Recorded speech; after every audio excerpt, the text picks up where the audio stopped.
அனைவருக்கும் வணக்கம். என்னோட பேர் திருநெல்வேலியில இருந்து பேசுறேன். தமிழ்நாடு தனியார் ஆம்புலன்ஸ் ஓட்டுநர் உரிமையாளர் சங்கத்தின் மாநில தலைவராக இருக்கிறேன். சரிங்களா, அந்த பிரைவேட் ஆம்புலன்ஸ் மாநில தலைவர். அதாவது நேற்று ஒரு இஷ்யூ ஒன்று இருக்குது. என்ன அப்படின்னு பாத்தீங்கன்னா, எடப்பாடியார் அவர்கள் ப்ரோக்ராம் நடத்தும் போது அதுல வந்து ஒரு ஆம்புலன்ஸ் போந்ததாகவும் அதனால கண்டனம் தெரிவிச்சு அவங்க ஒரு விஷயம் பேசினதாகவும் அது வந்து பப்ளிஷ் ஆகிருக்குது. அதுல வந்து நம்ம வந்து ஒரு பதிவு கொடுத்ததை வந்து சொல்லியிருக்கிறாங்க. அதாவது நம்மளோட லெட்டர் பேடை வந்து ஃபேக்கா ரெடி பண்ணியிருக்கிறாங்க. நம்மளோட லோகோவும் சரி, என்னோட பேரும் சரி, அதுல பாத்தீங்க அப்படின்னா அந்த லெட்டர் பேட்ல என்னோட பேர் வந்து மேல மட்டும் தான் மென்ஷன் பண்ணிருக்காங்க. என்னோட சிக்னேச்சர் அதுல கிடையாது. பிளஸ் என்ன அப்படின்னு பாத்தீங்கன்னா, கீழே அதுல சீல், எந்த விதமான சீலும் கிடையாது.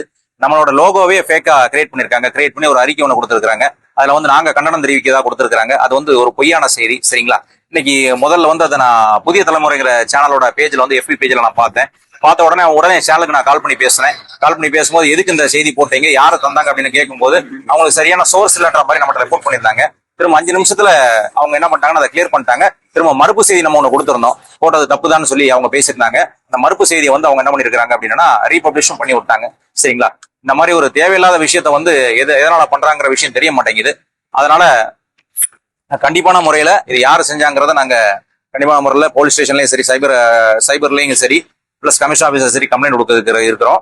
அவங்க கண்டிப்பான முறையில் அவங்களை யாருங்கிறத கண்டுபிடிச்சிருப்பாரு நம்ம கேட்டுருக்கு. நன்றி.